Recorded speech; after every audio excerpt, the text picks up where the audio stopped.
Nothing good results from trying to chase down gratitude or recognition for what we've done. When you've done well and another has benefited by it, why, like a fool, do you look for a third thing on top? Credit for the good deed or a favor in return? Welcome to Philosopher Insights, the podcast that delivers wisdom in minutes a day that you can put into practice daily and strive to master over a lifetime. The podcast committed to sharing ideas that encourage you to bridge the gap between who you are today and the person you aspire to be in the future. Hi, my name is Herb Lamba, and welcome to my podcast, where I will share practical insights from the world's best authors. Knowledge isn't power. Applied knowledge is. The quest to become the best version of you starts right now. Hi, and welcome to Philosopher Insights. My name is Herb Lamba. Today we're discussing Right Thing, Right Now. Good values, good character, good deeds. The author of this book is Ryan Holiday. It's published in 2024. I wanted to share a number of my favorite insights, starting with defining justice, be your own referee, become what you can be, your North Star, right thing, right now, kindness counts, grow a coaching tree, and then finish it off with pay it forward. So let's start with the introduction. Quote, "The clearest evidence that justice is the most important of all the virtues comes from what happens when you remove it. It's remarkably stark. The presence of injustice instantly renders any act of virtue, courage, discipline, wisdom, any skill, any achievement, worthless, or worse. Nothing is right if we're not doing what is right. Justice means more than the sort of thing that goes on in a law courts. C.S. Lewis would remind listeners in a famous lecture series. It is the old name for everything we should now call fairness. It includes honesty, give and take, truthfulness, keeping promises, and all that side of life. Very simple ideas, yet very rare indeed. Earlier in the Stoic Virtues series, we defined courage as putting our ass on the line, and self-discipline as getting your ass in line. To continue that metaphor, we may define justice as holding the line, or drawing up our flat-ass rules, to borrow a phrase from the great General James Mattis. That is, the line between good and evil, right and wrong, ethical and unethical, fair and unfair. There will be no grand theory of the law here, nor will there be any offers of heaven or threats of hell. The aim of this book is much simpler, much more practical, following in the tradition of the ancients who saw justice as a habit or a craft, a way of living. Because that's what justice should be, not a noun, but a verb. Something we do, not something we get. A form of human excellence, a statement of purpose, a series of actions." End quote. Well, I'm back with the latest book from the remarkably talented Ryan Holiday. As evidenced by the books I've already featured, I love Ryan Holiday's wisdom. Take a look back at episode 19, Courage is Calling, episode 55, The Obstacle is the Way, episode 71, Discipline is Destiny, episode 104, Ego is the Enemy, and episode 110, The Daily Dad. In his best-selling book, Discipline is Destiny, Ryan Holiday dives into the importance of self-discipline from a Stoic perspective. This is the third book in his Stoic Virtues series, and it emphasizes that doing the right thing is essential, even when it's tough. Holiday makes a strong case for why self-discipline is crucial for achieving our potential and living a fulfilling life. In Right Thing, Right Now, Ryan Holiday shares captivating stories of historical figures like Marcus Aurelius, Florence Nightingale, Jimmy Carter, Gandhi, and Frederick Douglass. He highlights how their examples of kindness, honesty, integrity, and loyalty can serve as guiding principles for living a good life. Through these role models, you'll see how following a moral code can be transformative. I am honored to be able to share my favorite insights from Right Thing, Right Now. So let's start with the first insight. Insight number 1, defining justice. Quote, "We must understand, justice is not this thing we demand of other people, but something we demand of ourselves. It's not a thing we talk about, it's a way of life. Nor must it always be an abstract cosmic thing. It can be practical, accessible, and personal. Indeed, where else better to start? Justice can be the standards we hold ourselves to, the way we treat people, the promises we keep, the differences we make for people. We keep doing the right thing, and in the end, it keeps us, and indeed, the world too." End quote. To be honest, I never really understood this virtue before reading the book, but what is clear to me now is that by embodying justice in our daily lives, we not only maintain our own integrity and peace of mind, we also contribute to a more just and harmonious society. Each small act of personal justice ripples outward, influencing others and gradually shaping a world where doing the right thing becomes the norm rather than the exception.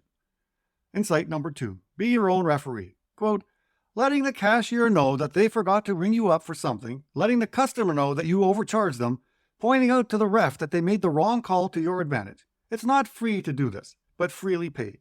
It's better than being a free rider, better than being a cheater. No one will know but us, but that's who counts, right?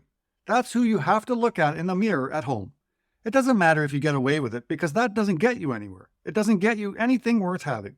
So we call the penalty on ourselves. We may lose because of this, but we won't lose what's important. We'll win what really matters. We'll win the right way." End quote. Now, can you imagine the ripple effect of each of us operating our lives with more integrity? When we choose honesty in these moments, we inspire others. Think about it. The cashier who forgot to charge you for an item might remember your integrity and pay it forward. Remember, these small choices shape who we are. Over time, those virtuous acts become habits, and those habits ultimately form your character. Insight number 3, become what you can be. Quote, "Do your best. Become what you can be. You owe the world that much. It makes a difference, even if others are indifferent to it. People who realize their potential employ other people. They inspire other people, open doors for other people, discover and make things of use for other people, create markets for other people, have a platform they can use to speak to and up for other people. If you don't agree, then consider the alternative, a system that crushes the incentives to fulfill one's potential. A world where people don't participate, they don't care, they don't try. How many breakthroughs don't happen? How much change doesn't happen? Will you become what you're meant to be? Will you go where you are most needed?" End quote. Here's the heartbreaking truth about being human. Way too many people never muster the courage to reach their full potential. Think about your pet dog or cat. They don't settle for being less than they can be. A tree doesn't just stop growing at 70% and call it a day. No other living thing I can think of lives below its potential. But us, we seem to accept it with a shrug and a sigh. And that's the real tragedy. Holiday delivers a powerful critique of those who fail to tap into their full potential during their time on Earth.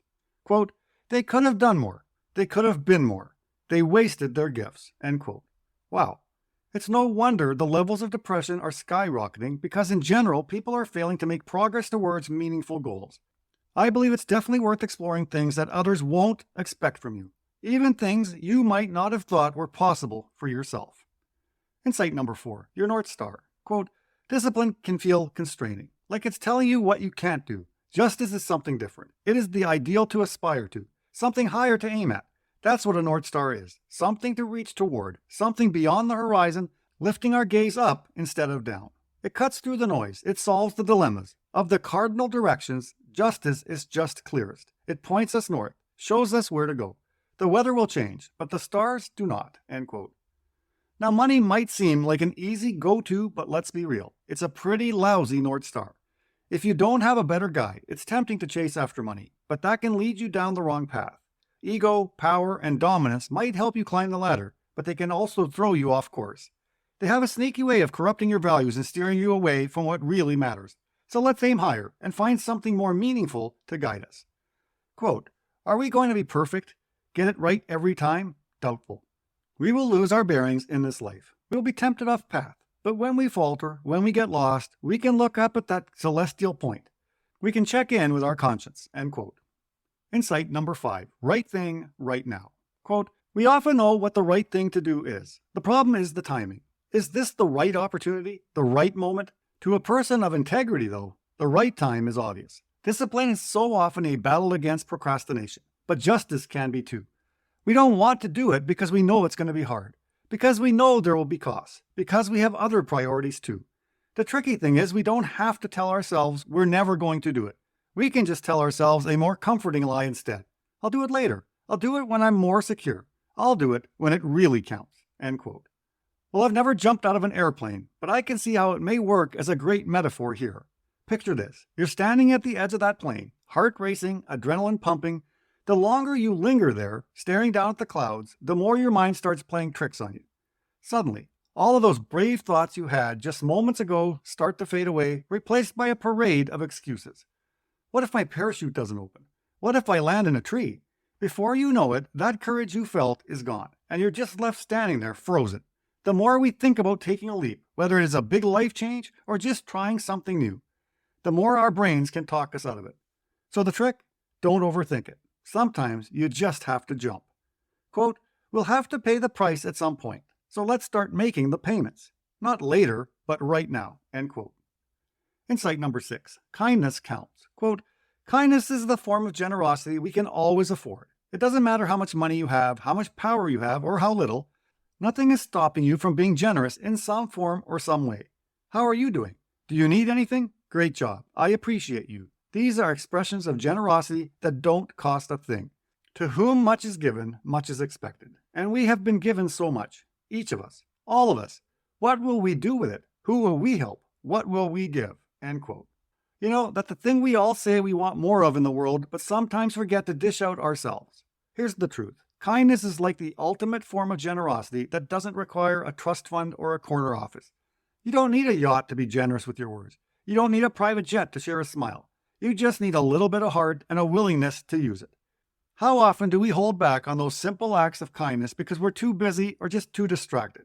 A quick, "How are you doing?" or a sincere, "I appreciate you" can make somebody's day. And guess what? It doesn't cost you a single penny. It's like the best deal ever. Free. Unlimited kindness at your fingertips. So, let's stop waiting for the perfect moment to be generous. Let's stop telling ourselves that we'll do it later when we're more secure or when it really counts for us. Because, spoiler alert, every moment counts. Every interaction is an opportunity to be kind. So, let's get out there and spread some generosity like confetti. You never know whose life you might change with just a few kind words. Insight number 7. Grow a coaching tree. Quote, "Yet far too often we are more interested in how to get someone to give us a shot, or how to get another one, or a bigger one, or a better one. We think that by helping others we jeopardize ourselves, as if life or work are zero-sum. No, there is room for all of us to succeed, for far more to succeed than currently are. In this life, of course, we are measured by our accomplishments as individuals. We strive to realize our potential and do our best. But after a certain point, this only means so much. What matters more, what matters over a longer horizon, is who we have helped succeed along the way." End quote. Now, believe it or not, success isn't a pie with only so many slices. There's plenty to go around and more than enough room for everyone to thrive. In fact, the more we support each other, the more we will stand to gain. Imagine a world where we measure success not just by our own achievements, but by the impact we've had on others' journeys. Sure, personal accomplishments are important. We all want to reach our potential and make our mark. But at some point, the real value lies in the legacy we leave behind. It's about the people we've encouraged, the colleagues we've mentored, and the communities we've uplifted. These are the things that truly endure. Insight number 8, the third thing. Quote, "Nothing good results from trying to chase down gratitude or recognition for what we've done. When you've done well and another has benefited by it, why, like a fool, do you look for a third thing on top? Credit for the good deed or a favor in return?" Marcus Aurelius would ask himself. It's long been said that being a good person is a thankless task. But if you're doing it for the thanks, how good are you really? End quote. Oh boy, it seems like this is hardwired in our very nature. We all have that innate desire to be acknowledged for our good deeds. As a husband, you want your wife to appreciate you and vice versa. If you think about it, doesn't true virtue lie in selflessly helping others without expecting anything in return?